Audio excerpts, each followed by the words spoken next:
So, but I've always been the head of my household. So I was the queen bee. So when my kids, had to do something, it was no question. So when my second husband came into my life, we didn't ask for anybody my first.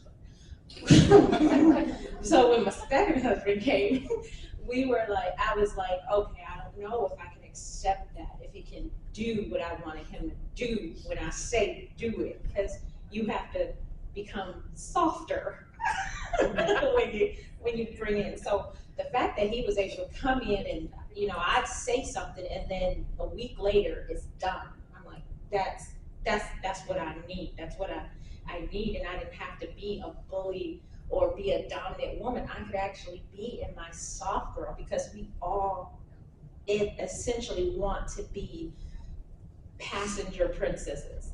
I don't know if you want to agree or disagree. Every woman wants to be a passenger princess. We just want to look around, enjoy ourselves, and just you hold our hand and lead us wherever we go. Just do it. But the bully thing is not a good thing out in the real world, so we can enjoy that bully in our fantasy lives. And I enjoy bringing those bullies to life because, hey, bullies need love too, and let's just try to find it. And that's what I try to do in my books, is make a nice bully. We start with the Godzilla, but eventually we do love them by the end of the movie. So.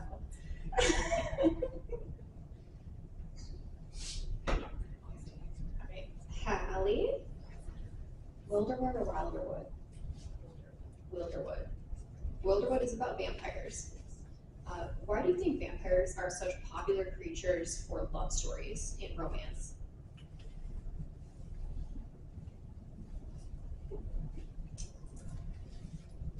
Well, they're fun, right? They get to do the things that we don't get to do as people. I grew up on Buffy the Vampire Slayer, so like James Marsden, right?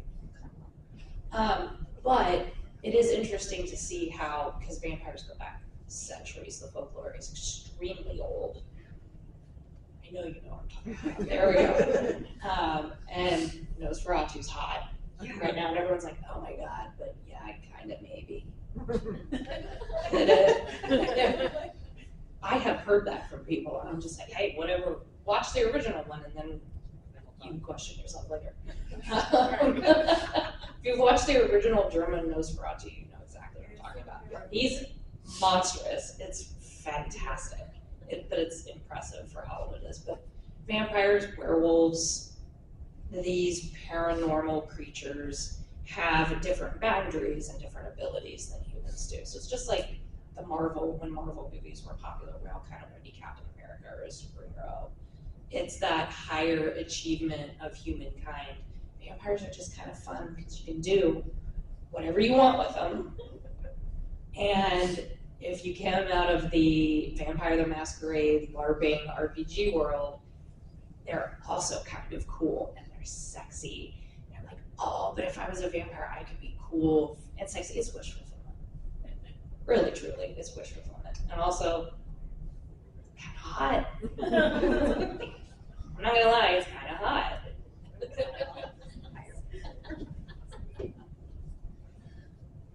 For Amber, how do you manage to plan out an entire book series with a plot, subplots, conflict, characters? What kind of organization methods do you use? Lists.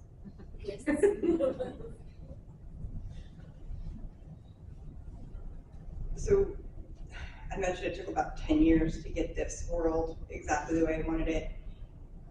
I rewrote Bloodsong probably 7 times in those 10 years, trying to get it right while I perfected the world, while I made changes. I always kind of had a overarching, these are the main points on the series, these are the main points on each book, and those have adapted and changed. And then there's the overall arcane world, because this is just the first series in the arcane world. Right now there are 6 different series that will happen in that world, and we are setting up for the end of it in this series. Setting up for the end of it's like 17 books, I think right now is what it's kind of outlined out to, and it's constantly evolving.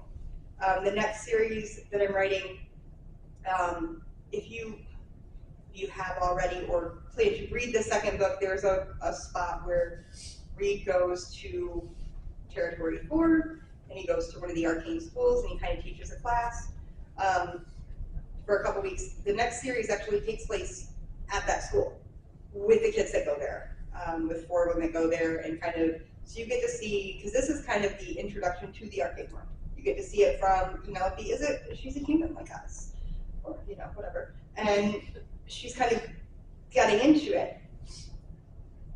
The arcane series, you get to see more of the arcane world. These people live in arcane towns.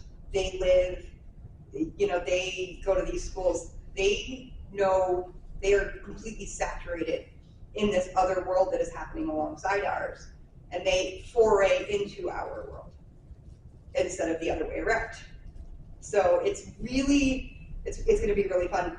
I have been fanning that for about 8 years, and as of a week ago, I just changed a major plot point. So I just kind of keep lists, and I keep the big overall, and I let myself be flexible. I'm also a pantser, but I have to plot out big things, because otherwise you can't. Chaos, certain amount of chaos, limited chaos is good. Too much chaos, yeah. You should see my Canva. It's like 90% ideas for everything. It's a terrible place. I can never find what I'm looking for.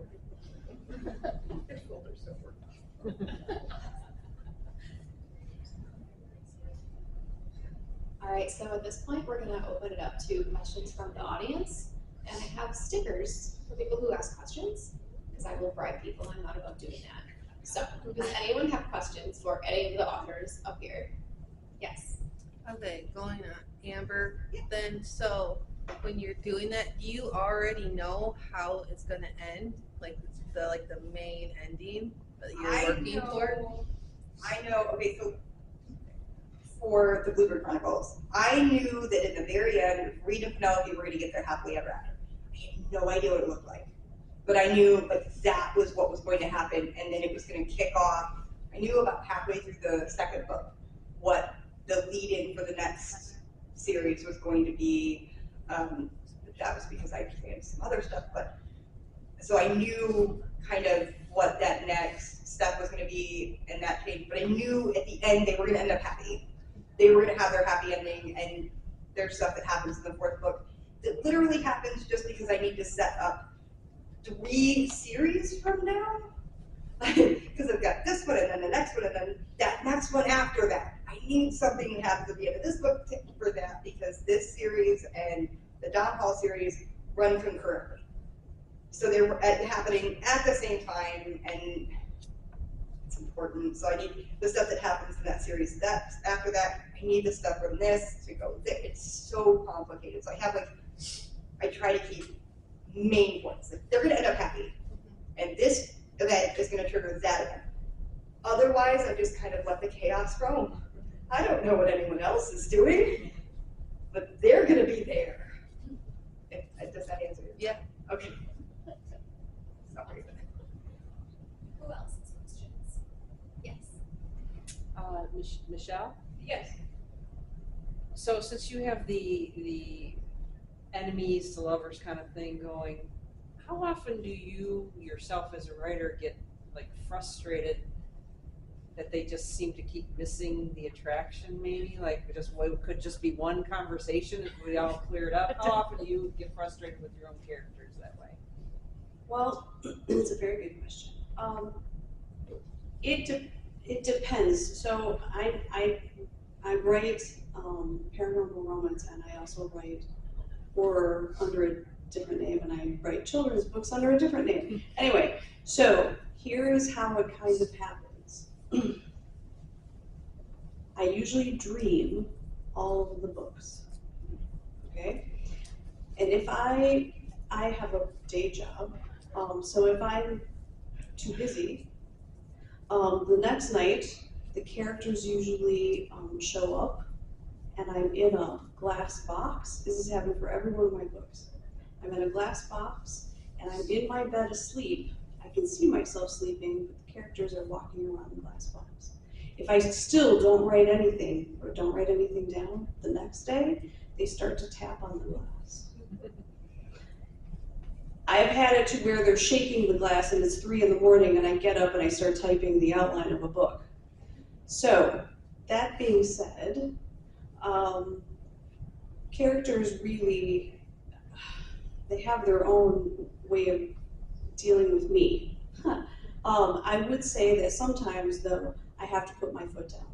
So in the first book, Terror Under the Lumen Moon, there's a lot of bantering going back and forth. They're arguing at the house, they're arguing in the car, they're arguing in the forest. They're nitpicking at each other, and finally I needed Amanda's mother to step in. I don't know how long they could have gone at it, but I had had enough.